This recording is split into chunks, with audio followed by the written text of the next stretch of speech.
সুখ হইল না আমার এই সংসারে।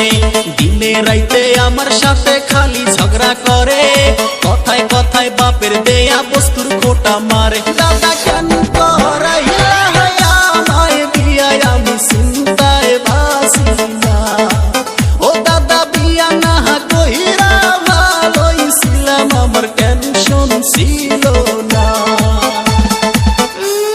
খালি নিজের ডাই কইলো, নিজের ডা মশমশা পরের ডা উত্তা। দাদা হুনো, 4 মাস হইছে বিয়া হইছে, কাছে আসে নাই, আমার কাছে বৈশা